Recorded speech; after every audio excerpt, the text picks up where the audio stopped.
the exhibition will be the major event of the French May 2021. Since 1993, the French May is a celebration of French culture in Hong Kong, devoted exhibition around all the different dimensions and aspects of the French culture. It's the introduction in Hong Kong of the French culture in its different way.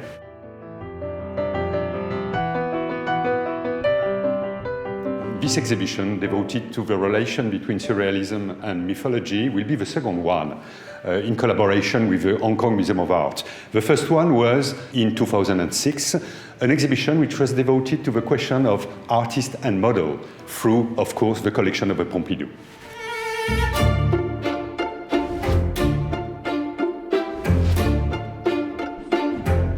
So the exhibition will be titled Mythology and Surrealism. Mythology is a very important concern for the Surrealism since the very beginning of the movement. By the foundation of the Surrealism in 1924, André Breton, the poet who wrote the manifesto, the founding manifesto, decided that one of the most important goals of Surrealism will be to found a new and modern mythology. Of course, he had in mind all the great tradition of relation between literature and society.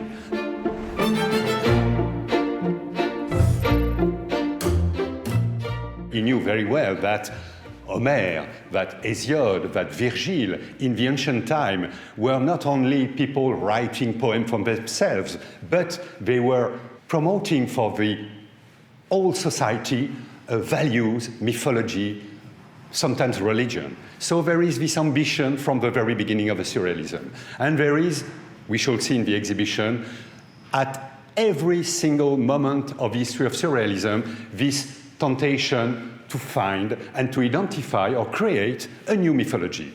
It starts specifically in 1932 with the foundation of an important magazine, Minotaur. Minotaur is a mythological figure, and it's under this figure that the Surrealism will develop during the 30s. And this is a kind of illustration of what is the position of Surrealism in relation to mythology. This painting is a kind of ironical commentary about Minotaur. Minotaur, this is the great figure coming from the ancient Greek world.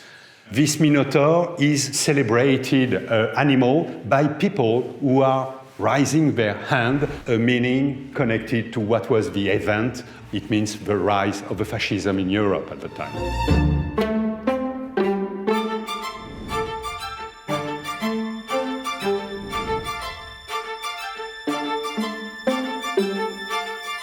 So this painting is probably one of the most important paintings made by Dali in the early time where he was connected to Surrealism. The painting is titled Guillaume Tell. Guillaume Tell is one of the great myths, I would say, in literature, but also in culture in general. This is this figure of the father who is shooting an apple on the head of his son, which is very symbolic, with many meanings behind that. And Dali painted this painting to illustrate his very problematic relation with his father. His father was a very austere man, he was a very respectable man, and suddenly he discovered that his son, Salvador Dali, was the most eccentric human being you can figure. And so he had a real battle with his father, and this is the subject of his painting. You see the father behind, and the son who is hiding his face and moving away from his father.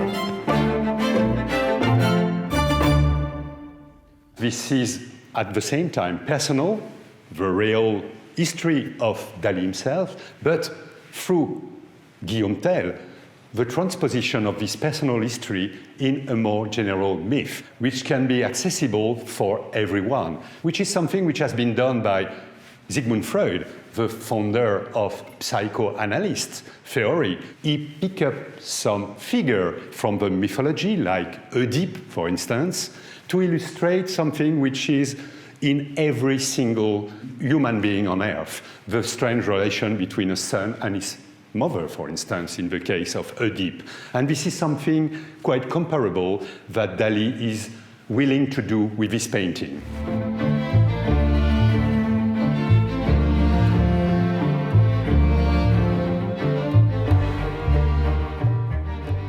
when the Surrealists will be in exile in New York City during the Second World War, they will organize an exhibition in New York City which will be explicitly devoted to mythology. The title of the exhibition is First Papers of Surrealism.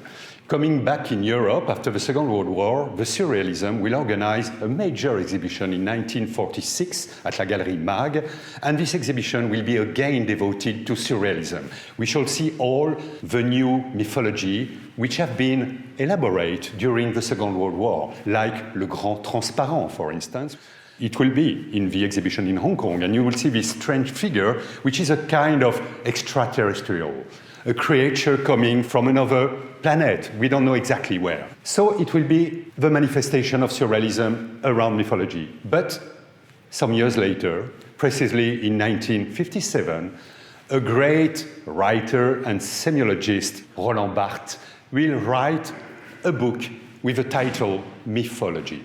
And this mythology will be the mythology for the new age. And this age, of course, in the mid-50s, is the switch of most of the society all over the globe, moving from ancient values to consumerism, entertainment, with a very strong influence of advertising, for instance. And Roland Barthes will propose what are the new myths for this new society. And it will be a car, La déesse 21.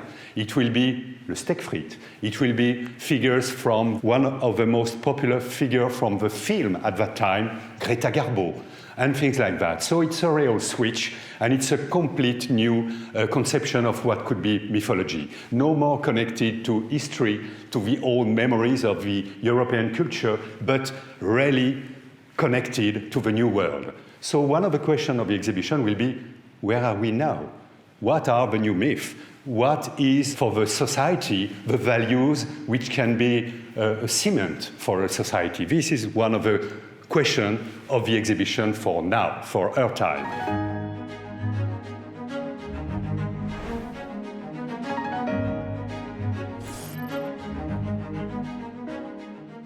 So there is a very specific connection with Paris and with le Centre Pompidou, with Surrealism.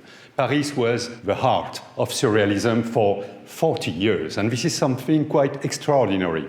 There is no avant-garde movement with such a long life, 40 years. So the Surrealism crossed different time, the abstraction, the figurative time in the 30s, and until the death of André Breton in 1967, the movement was connecting all the new generation, one after another.